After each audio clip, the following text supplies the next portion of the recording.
everyone. We're so glad that you're here, and it's going to be a great time together. We're a little squishy here, so nobody have any emergencies because it's going to be tricky to get out of the building. So everyone enjoy and stay put. If you do have to get up, the restrooms are in the back of the hallway down. You'll know where the restrooms are. So I wanted to welcome you. Got to get my notes here. To our talent show, and we have our playlist up here somehow. There we go. So those are our performers today. The one change is it's more than just pie. Today it's a dessert bar, so we have a variety of sugary treats in the side room. So we'll get to that later on after the performances. And as we go along for our talent show here, this is not a competition. This is all in good fun. There are no prizes. There's no judging. There's only laughter and appreciation and support for everyone that's going to be up on our mini stage today. And so keep that in mind. There's no wagers allowed. And I found a poem that is somewhat appropriate for what our talent show is all about. In the dim and distant past, when life's tempo was not so fast, Grandma used to rock and knit, crochet, read, and babysit. When the kids were in a jam, they could always call on Gram. However, today she's in the gym, exercising to keep slim. She's checking the web or surfing the net, sending some email or placing a bet. Nothing seems to stop or block her, now that Grandma's off her rocker.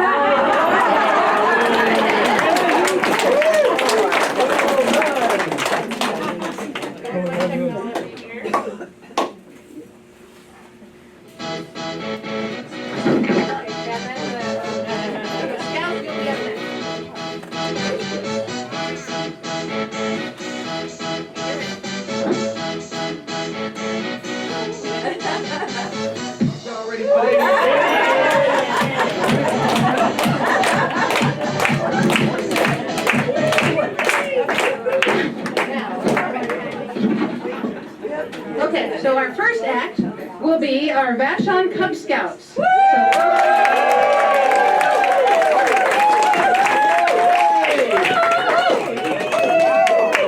And do you need to come over this way, guys? Kids, this way. Do you want to line them up? Or is it a group? It is a group. Okay. So we're going to go first. Do we need a microphone to? We may need a microphone. Okay. That would be a good idea. Pass the microphone. Sure, we will discuss. Do you want to introduce? Okay, do you want to do the introduction? Let's be our MC, Jenny. Introduce us. Good afternoon, Vashon seniors. We're so delighted to be here. This is our second time here, and we were just... Oh, okay. Can everyone hear me now? All right. Good afternoon, Vashon seniors. We are delighted to join you today. I'm Jenny, and I am here with our Cub Scout Pack 275, and easy enough, our other leader today is also Jenny. So Jenny too. I would like to introduce our Cub Scout Pack to you. We have selected members here from the 1st to 4th grade. Is that 5th grade? Oh my gosh. Kindergarten. Wow. Kindergarten through 5th grade. Kindergarten through 5th grade. So we have a full range. So I'll start with the scout to my right. If you can tell me your name and your grade, please. My name is Mateo and I'm in 2nd grade. My name is Lauren and I'm in 2nd grade. My name is Julian and I'm in 5th grade.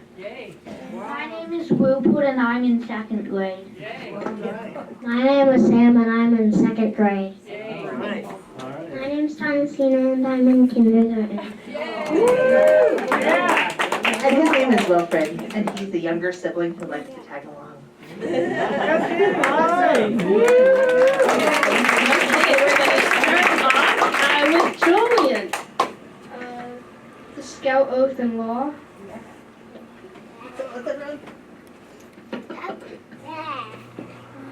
Scout is Scout is trustworthy, trustworthy, loyal, loyal, helpful, helpful, friendly, friendly, courteous, courteous, kind, kind, obedient, obedient, cheerful, cheerful, thrifty, thrifty, brave, brave, clean, clean, and reverent. and reverent.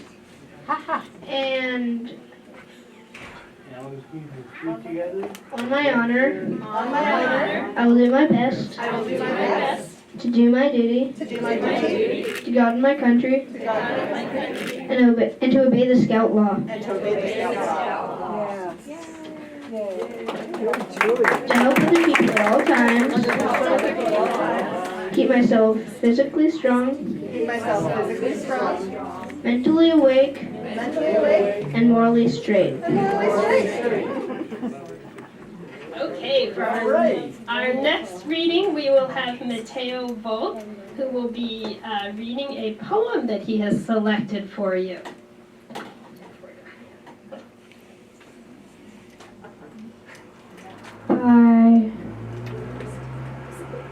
By Christina Rossetti. Boats sail on the rivers and ships sail on the seas, but clouds that sail across the sky are prettier than these. There are bridges on the rivers, as pretty as you please, but the bow that bridges heaven and overtops the trees and builds a road from earth to sky is far prettier than these. I'm just gonna be really loud. Okay. So, a lot of what we do in Cub Scouts are camp traditions, and this is an old camp song. And a lot of camp songs take the format of being repeat after me songs, because then nobody has to memorize them. And we're gonna do a repeat after me song. I'm gonna ask the Cub Scouts to spread out, but you are welcome.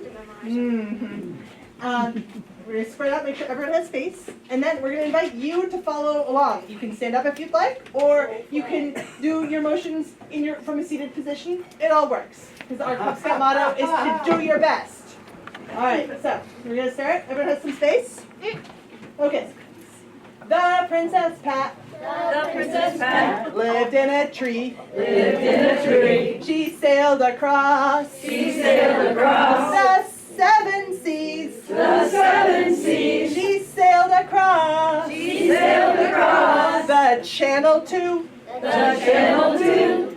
And she took with her She took with her a rick of bamboo. a rick of bamboo. A rick of bamboo. A rick of bamboo. Now what is that? Now what is that? It's a thing made It's a thing made by the Princess Pat. by the Princess Pat.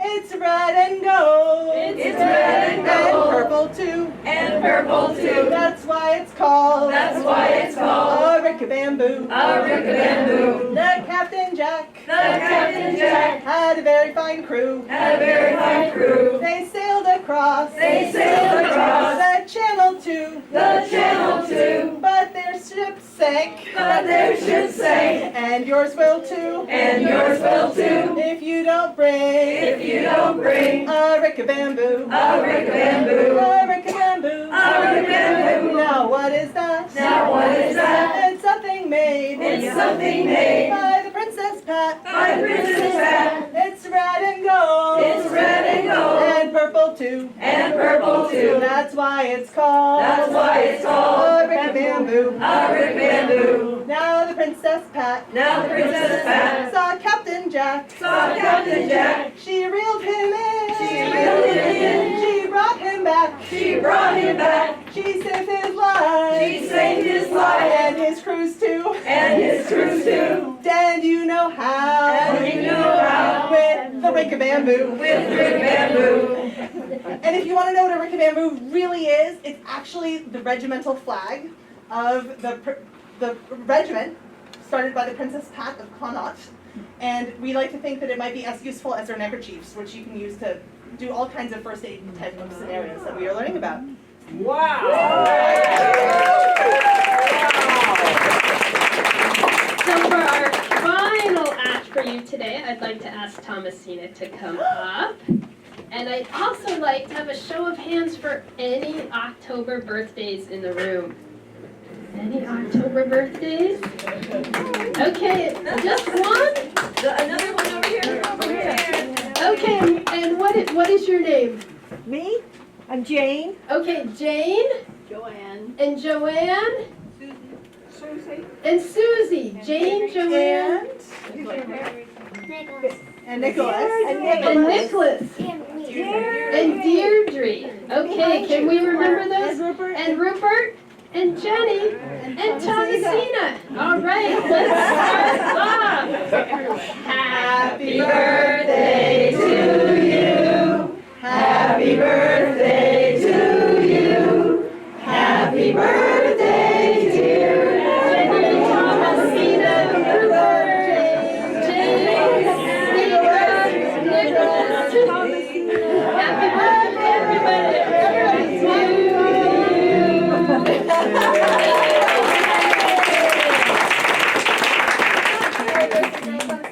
Take a seat. Shall we go sit here or in the back? They need this space. Yeah, Yeah, we'll leave that space here. let's get. Thank you to the Scouts. Thank you for sharing.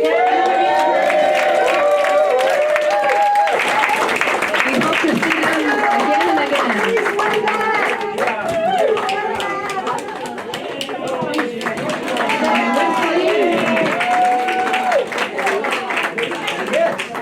So the Scouts, there's no school today, so they're not skipping school. They don't have school and they're here, but we hope to have future fun activities with the Scouts.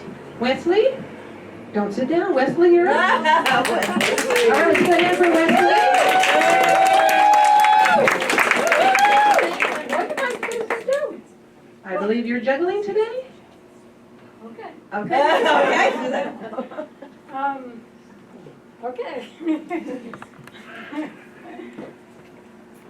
Oh. One more time. Whoops, okay. Okay, but you guys are lucky because the juggling is really not my talent. What is my talent is encouraging you. And I found this out about a year and a half ago. I thought, I want to juggle. I want to juggle well. Go ahead. I want to juggle well. I mean, I've always juggled like in my own way like that, messing up. And I can do it. But I thought, okay, I'm going to do this every day. You want? Rich said he will help show you how I encourage people and how. It's in the juggling book. Hopefully. Right Right one. He said it's real simple. Decide. So let's say you can apply this for anything, but let's just take juggling. Let's say you want to juggle. Okay. You say, okay, I'm going to do this every day for 5 minutes, 10 minutes, 15. Set a limit, but don't go beyond, but do it every day. Okay, here, the first thing we do, here, Rich will show you, you just, Rick, well, he's advanced. You do one hand, but always do both hands. Okay. Well, that's the second step. The second step. And then, do it as many times as you said. When I started out, I said, I'm just going to do it 3 times every day. And I did. Now I'm up to 10 times. A year and a half, 10 times. But you can do it, okay. Did you do it? Yeah, see, like that, okay. Now do it for that hand, do it, that hand, yay! Okay, then you do the juggling part, the most advanced part. And you do it, let's say, I did 3 times. You said 1, 2, 3. You just get, but remember to use both hands, 1, 2, 3. Okay, and let's see, Rich is gonna, nope, you start with, okay. Now start with yours. Do what you want. He's doing it. Hey. Now, watch this. But, okay, do it once more. more, but start out with the ones in the two in that hand, okay? Okay, anyway, that's what it is, that's what it is, and just do it every day. Take this, and if there's something else you really wanna do it every day. Every day, I think what's more important is to do it every day, not to do it for laborious times, so your brain starts clicking in and saying, don't brain talk, do it. All right. Thank Okay. you,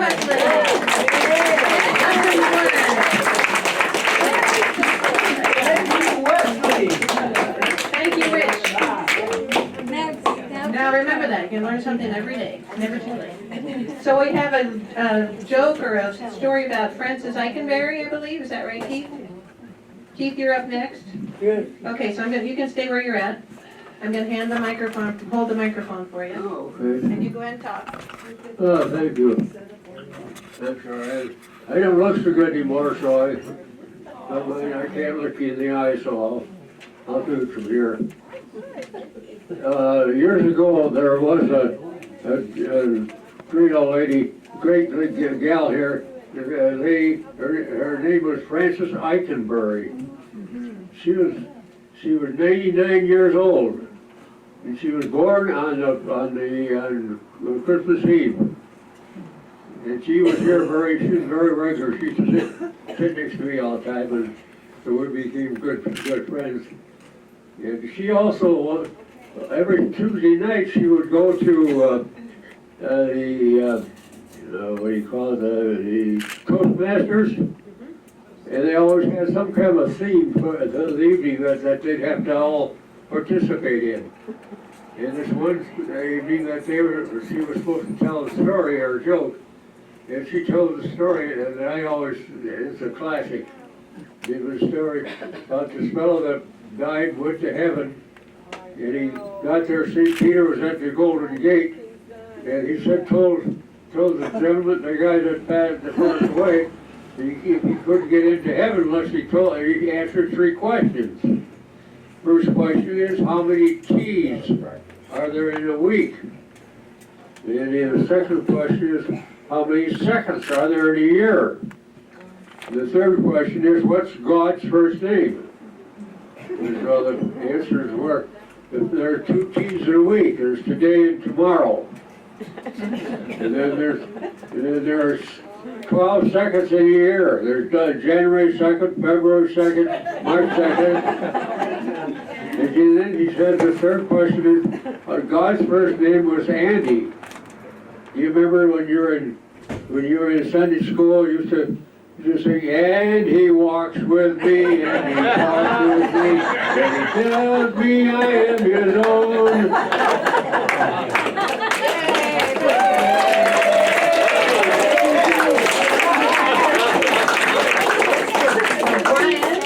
Thank you, Keith, for our memory of Frances Eikenberry. A lot of people were nodding their heads that they remember Frances. Oh, yeah. Brian, would you like to stand or be seated?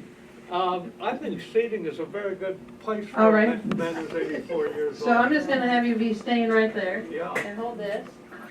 this is tricky. Yes. Okay, it's ready to go. Okay, how's the volume? Better. Better? Yes. Okay. I called Frances a couple of days ago to confirm this gig, and she said, "Yep, it's all set for Friday." And I said, "Well, how long do I have to talk?" And she says, 7, very precisely. She says to me, 7 minutes. And I never knew storytelling was such a precise art. It's wonderful. Segue back to 1976. I was rather new at Time Magazine. I had a journalistic background.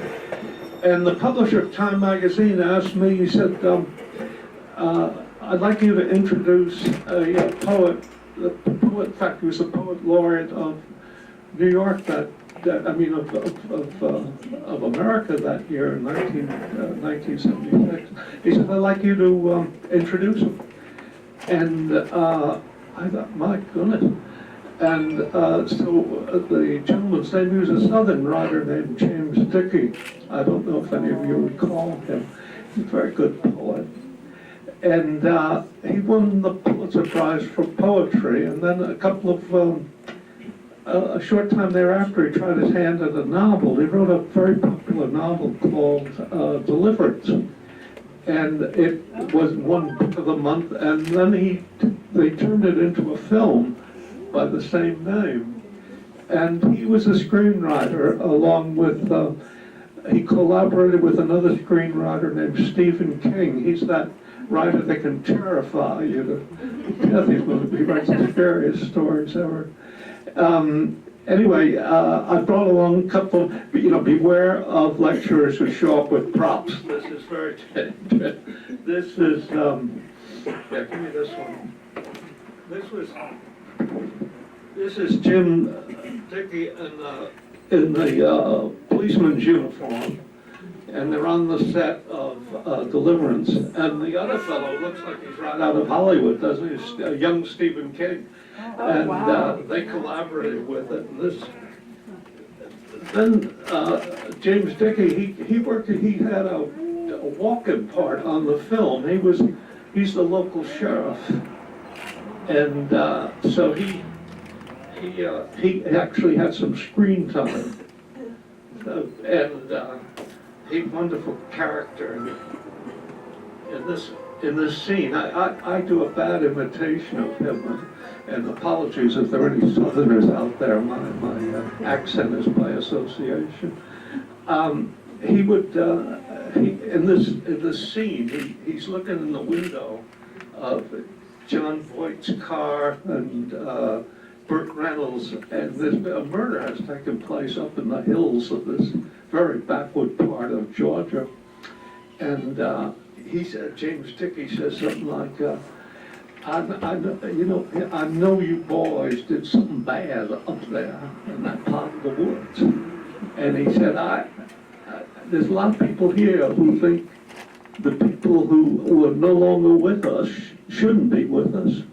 I'm not going to press that, he said, but you come back to this part of the county again, you're going to be in real trouble. And then they drive off. Anyway, that was another story. So anyway, I meet James Dickey, and here he's a Pulitzer Prize winning poet, writer, now best-selling author. And I'm going over the highlights I'm supposed to introduce him, I'm going over the highlights of his life. And he's a really impressive character. He's not only a great writer, but extraordinary life. He was a bombardier in World War II and flew several missions over Berlin. His bomber was shot down and then crash landed in occupied France, and miraculously he was picked up by members of the resistance, and they got him back to England to fly again. But just everything he did, he was a copywriter in advertising in Madison Avenue in New York. He just was a very interesting character. So I'm going through, I want to do justice to him. This is an extraordinary life. And he said, hey, Brian, no one's interested in those awards. He said, just tell him, he said, just capture my essence and cut to the chase. And I'm thinking, what is his essence? I'm working on my introduction, then I get out there. He's sitting on a chair on the dais, and I've got the microphone. And I'm going on, I thought I was doing a very good job, but Dickey's sitting over there, and he can't stand it anymore. He ambles toward me. I'm making space, and he says, Brian, just tell the folks I'm the foremost poet in North America. And I was smart enough to say, ladies and gentlemen, this is the foremost poet in North America. And he got up and he did his poem. and talked a little bit about the film and other things. And he was terrific. People loved him. And the audience was a group of advertisers for Time Magazine and a very swanky restaurant in Atlanta, Georgia. And it was so successful, they signed him on to do 5 more appearances in different cities around the United States. As I recall, we ended up in San Francisco. But so here, I'm now locked in with the, what does that mean? Time's about it. Wrap it. I thought you was kidding about the Senate. Are you crazy about it? Wait till you see the king. Yeah, I know. I remember my days of stand-up comedy. We used to go like this, Arlene, when you wanted the guy to get off. You go like this. So I understand these things. All right, I'm gonna just fast forward the story. So Dickie took it upon himself to critique every time I introduced him in these different cities. And I started 500 words, I'm down to 400, I'm down to 300. Finally, the last night, I think I got it. And I come out and I said, and I'm starting to talk like him now, I look like him. And I said, ladies and gentlemen, I said, I'd be hard pressed to define poetic, I'd be hard pressed to define poetic genius.